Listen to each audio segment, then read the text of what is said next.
Acho que só, né, queria fazer alguns comentários, assim, que eu vejo também uma transformação no Sistema Único de Saúde, que, por um lado, ele foi, né, ele tem sido bom, né, mas ele traz algumas consequências, né?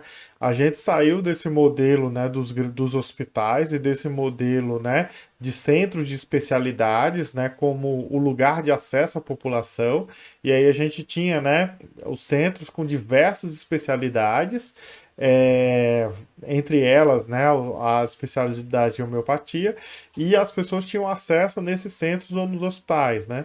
E aí a gente começou a migrar, né, para a atenção, né, primária à saúde, mas num primeiro momento, quem ocupou esse espaço não tinha uma formação generalista, uma formação, né, de atenção primária, né? Então a gente via muitos médicos especialistas ocupando esse espaço, né? E a gente vem avançando agora de ter, né, médicos que têm uma formação generalista, uma formação voltada para a atenção primária. Esse é um movimento muito recente, né? Se a gente for olhar a história, né, do SUS ou a história, né, da saúde no Brasil, né? E agora, né, no meio desse embate também, né, dos padrões da medicina, né? Então, essa lógica da medicina baseada em evidência, ela tem uma ideia muito importante, né, de você agir, né, com a maior evidência possível, isso é fantástico, mas o que ela se traduz, né, do ponto de vista concreto, os próprios alopatas estão dizendo assim, olha, nem tudo que está numa pesquisa eu consigo aplicar, né? Então isso não é a gente das PICs que está falando, é o mundo da alopatia, né? Então a pesquisa me diz isso, mas isso é uma curva estatística, né? Que pega, né, milhares de pessoas, né?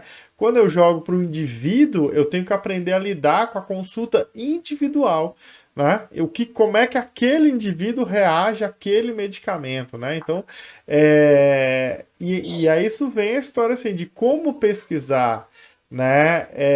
Porque esse tipo de pesquisa ele favorece esse modelo, né, do que foi definido como padrão ouro. Ele é muito bom para um medicamento padronizado que você dá para centenas de milhares de pessoas. A homeopatia funciona numa outra lógica, né? Para cada indivíduo você vai ter, né, um medicamento, uma dosagem correta, né? E como é que você faz pesquisa em cima disso? Dá para fazer pesquisa, né? É tanto que a homeopatia ela vem de ensaios, né? Como o professor Gaspar, ó, Reinaldo estava falando, né? A partir da experimentação na omissão. Então é uma metodologia que foi desenvolvida, né? Para poder entender o funcionamento daquele medicamento, né? Então assim tem várias coisas que a gente está avançando. E do ponto de vista da PNP, que eu queria pontuar que ela nasce, né, ela é instituída em 2006 agora está com 16 anos e até hoje ela não tem um recurso próprio, ela não tem um recurso indutor. Então ela nunca conseguiu, enquanto uma política de Estado, né, fomentar, né, a formação de profissionais, por exemplo, né, no território, que seria fundamental, né, a gente ter formação para isso, né. Ela conseguiu algumas ações, alguns projetos, né, que tiveram um impacto muito grande no SUS, mas do ponto de vista do recurso público, são algumas ações pontuais. A gente precisa de investimento de Estado, né? E aí a gente vê em outros países, né? A Índia, por exemplo, tá investindo muito em homeopatia, né? Alguns países europeus estão investindo muito em homeopatia. E aí o último ponto que eu queria falar é enaltecendo a nossa homeopatia aqui no Brasil, que na Índia e nos países europeus, eles utilizam muito medicamento industrializado, né? Que quebra essa lógica, né? Assim, eles não conseguem dar a individualização que a gente tem aqui no Brasil, né? No Brasil, a maior parte das consultas em homeopatia é prescrito medicamentos manipulados, né? Então, e aí você consegue realmente individualizar o tratamento, né? Coisa que na Europa, por exemplo, eles não têm a mesma facilidade, né, e possibilidade da homeopatia no Brasil. Então, a homeopatia no Brasil ela é muito boa comparada, inclusive, com outros países, né? Eu acho que é um ponto que é importante a gente dizer. Isso traz alguns desafios, né? Como é que a gente garante esse medicamento no SUS, por exemplo, né? Então existem possibilidades. Tem cidades, por exemplo, que já fazem ou tem farmácia própria, né? Betim, né? Tinha uma farmácia própria de manipulação. Não sei como é que tá no momento, mas fazia manipulação de medicamento homeopático, né? Recife teve durante muito tempo. Não sei como é que tá exatamente agora, mas assim alguns municípios também fazem a licitação de farmácias de manipulação, né, para poder ofertar esses medicamentos de forma pública. E aí, quando o município faz esse tipo de contrato, né, sai muito barato para o município, né, porque ele consegue negociar, e para o cidadão sai, né, o que é garantido pelo SUS, que é o acesso gratuito, né, ao medicamento. Então, eram alguns pontos. Reinaldo, eu não sei se você quer trazer as questões do fórum, né, para a gente ir debatendo. Eu coloquei aqui aquela apresentação que você mandou. Eu não sei se a gente vai para isso, ou vocês querem trazer algum ponto antes. Fiquem à vontade. A gente pode ir conversando antes em cima do que você está apresentando, que são temas importantes que também são contemplados no fórum. Mas o que eu aproveito aí para poder falar é que a experiência com a Fiocruz, a Escola Fiocruz de Brasília, foi muito interessante para a gente poder aplicar metodologias, valorizar muito a agilidade no processo de repasse de conhecimento para os médicos da rede SUS, né?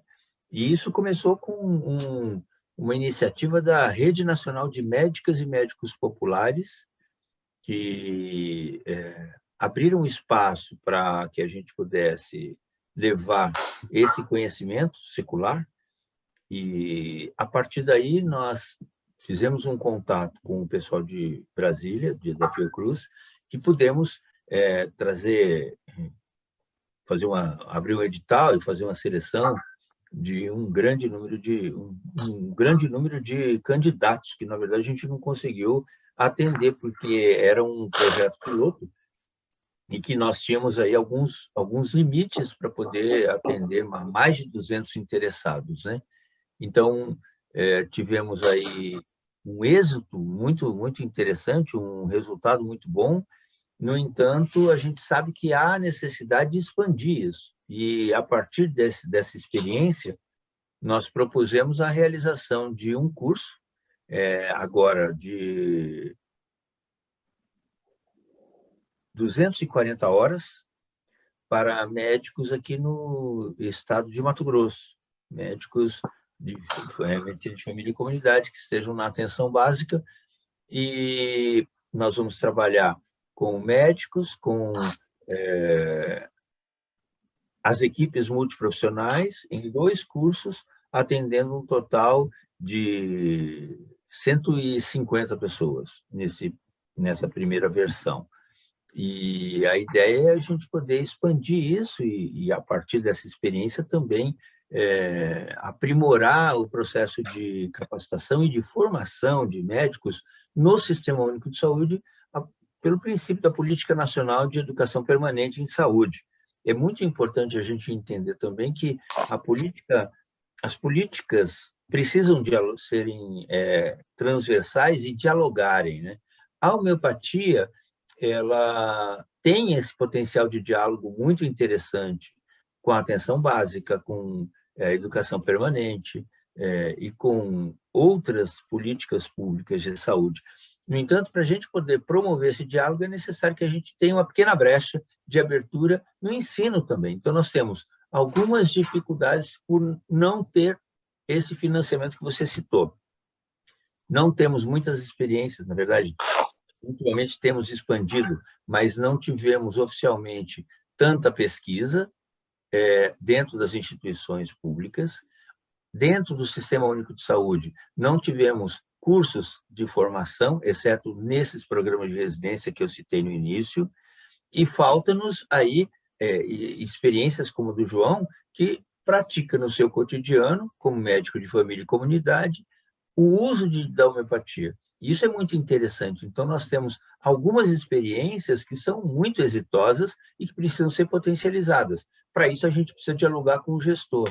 Então, esse curso que a gente está realizando aqui agora também vai ter um espaço para o gestor entender um pouco o que é a homeopatia, como funciona as bases da homeopatia, o que se precisa numa unidade básica de saúde para se desenvolver uma boa prática homeopática, a dispensação de medicamentos e também a formação da equipe.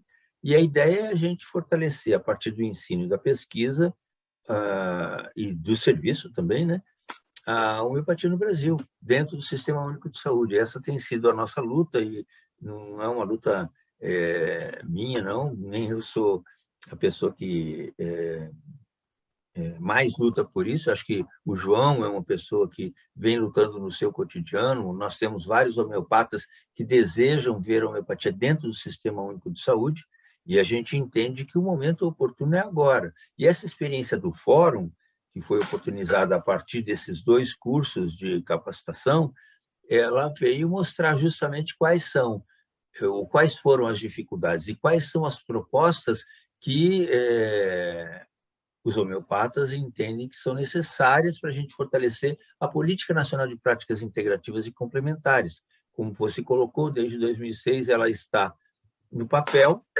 com muitas experiências interessantes, até de expansão, mas a homeopatia, que de alguma maneira foi uma das propositoras, quando o atual senador Humberto era ministro da Saúde, a MHB falou: nós queremos implementar a homeopatia no SUS, precisamos de uma política pública para isso.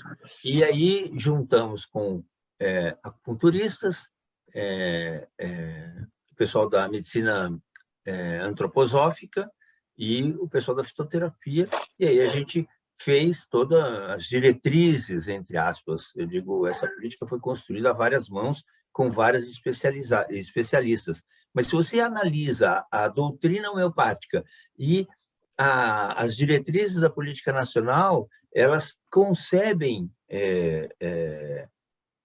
o serviço de saúde de maneira muito análoga, muito parecida, muito semelhante. E aí a gente precisa justamente valorizar a homeopatia dentro desse Sistema Único de Saúde, que, de alguma maneira, por vários fatores que a gente levantou, não teve a continuidade. Essa política ela não foi sequenciada para o bem da homeopatia e da população. Houve uma lise, houve uma quebra, houve uma grande expansão de outras práticas que eu, particularmente, acho muitas delas interessantíssimas, defendo-as e entendo a necessidade de termos várias opções terapêuticas. Mas a homeopatia, hoje, ela precisa ser expandida no Brasil, e essa é a nossa luta, e acho que vale a pena a gente pensar em como fazer isso. Por isso, eu agradeço a oportunidade de estar aqui pensando na homeopatia no SUS.